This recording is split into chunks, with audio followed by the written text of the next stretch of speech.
senge nabyawe gusenga ni password y'ubuzima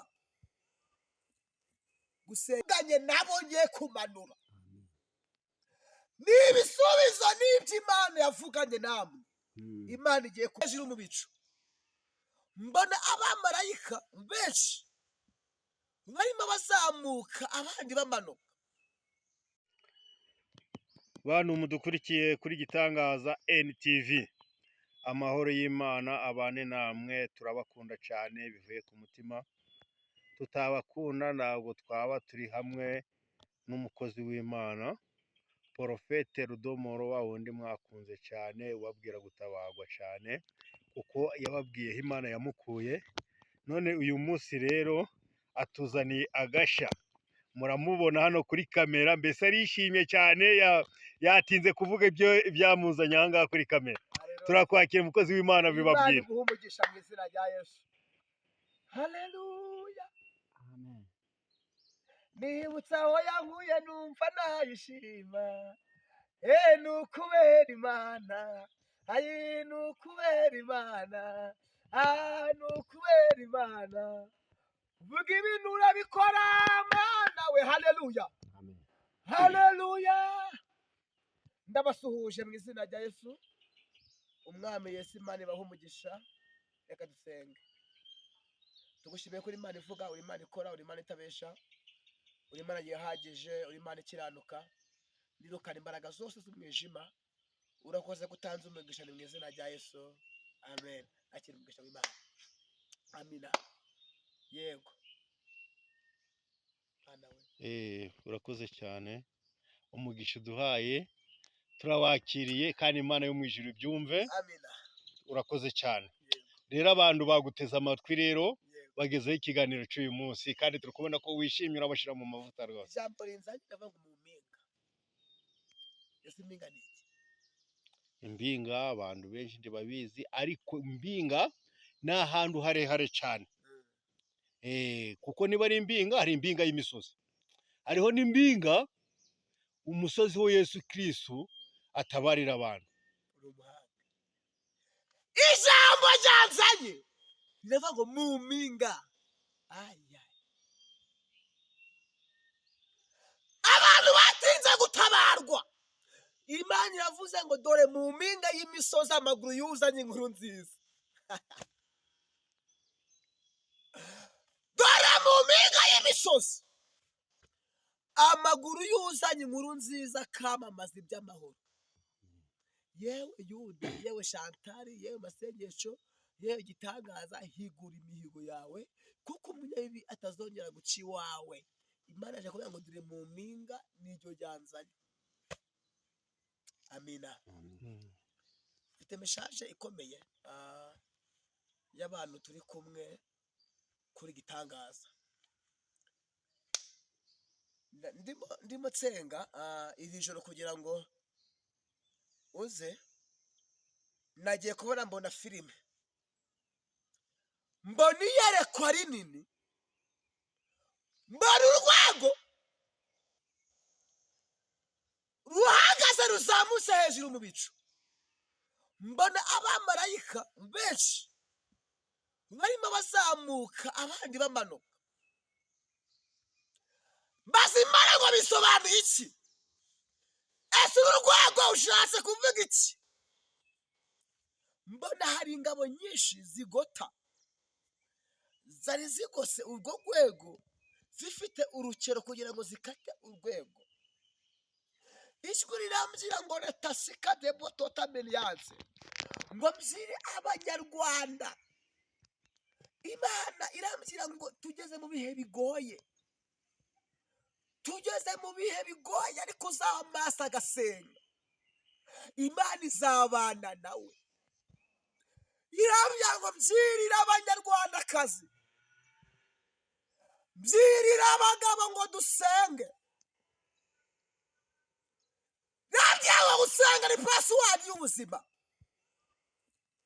Gusenga ni password y'imibereho. Imana irambwira ngo aho ibintu bikomeye niho Imana iziye. Ibirambwira ngo mbyira abantu b'Imana ngo basenge cyane. kuko satani yamanuye ingabo akangari. Imana irambwiye ngo abenshi bari bafite ibibazo byinshi.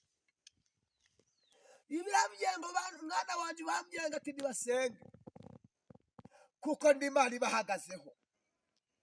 Ngiye kubara mbona rwa rwego, mbona abantu bazamuka. Ijwi rirambwiye ngo bambwire ngo ni ibisubizo n'ibyo navuganye nabo ngiye kumanura. Ni ibisubizo n'ibyo Imana yavuganye namwe Imana igiye kumanura. Irambwiye ngo abantu bashonje mugiye kurya, abantu bambaye ubusa mugiye kwambara, abantu batakize mugiye gucuruza. Imana irambwira ngo nubwo uyu mwaka urimo akavuyo, ariko Imana ije gutabara abantu basenze. Irambwira ngo umuntu wese wubaha Imana, waba uri mu kazi, waba uri muri bizinesi, ukaba wizera Yesu Kristo n'umwami n'umukiza mu bugingo bwawe, Imana irambwira ngo uru rwego rwaje ku buzima bwawe. Mbona iri ni iyerekwa rikomeye cyane. Mbona iyerekwa rikomeye cyane. Ngiye kubona mpita mbona aho nicaye, mbona haje umuntu afashe ukuboko, mbona anambagiza ikibaya cyose. Abarambwiye ngo mbwirire abantu ngo ndi Imana yaje kubarura.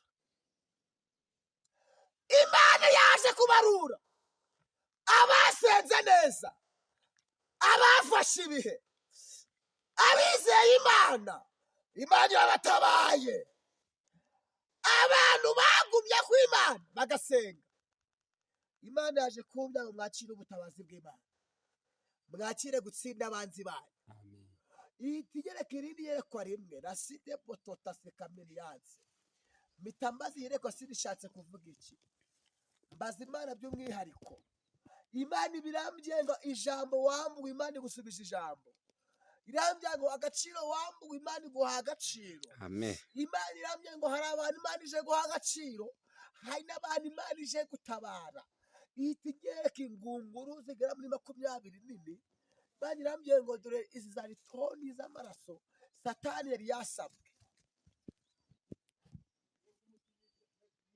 ariko Imana irambwiye ngo reke Imana ikoze ku buzima bwawe. Amen. Imana irambwiye ngo nidusenge izo ngunguru Imana irazubitse. Hari icyo Imana ikoze. Password ni ugusenga, ni ukuba hafi y'Imana. Password ni ugusenga ukabyiza Imana ukuri. Password ni ukwegera Imana. Password ni ugufata Imana ukuboko. Password ni ukuba hafi y'Imana. Password ni ugusenga no kwiyiriza ubusa. Password ni ukwirinda. None yaje mureke dusenge bashiki bacu, mureke dusenge bene data, dusenga. Hari ibintu byinshi Imana irica. Iyo wasenze ukaba hafi y'Imana, Imana ikurinda ibyago n'ibisa nabyo. Mvuye muri izo nzozi, Imana irambwiye ngo mwako no kwezi kwa 4, ukwa 5, ukwa 6, Imana irambwira ngo iduhaye umunezero. Irambwira ngo yafashe ibyari ibyago byari muri ayo mezi, Imana yavunjemo umunezero. Imana irambwira ngo ntangariza abashumba, insengero zirafunzwe bundi bushasha kuko bagiye kuzibana. Ariko wizeye Imana, urusengero rwa mbere ni umutima wawe. Imana irambwira ngo rero itimbwira ngo bambwire ngo nibasenge ku rwego Imana irababona, mwakira imbaraga zo gusenga mu izina rya Yesu. Ikindi ni iki ngiki, navuze impinga. Ndangije amayeko Imana yambwiye navuze impinga. Dore mu mpinga y'imisozi amaguru yuzanye inkuru nziza. Dore iwawe Imana iragutabaye. Dore mu mpinga y'imisozi akira gutabarwa.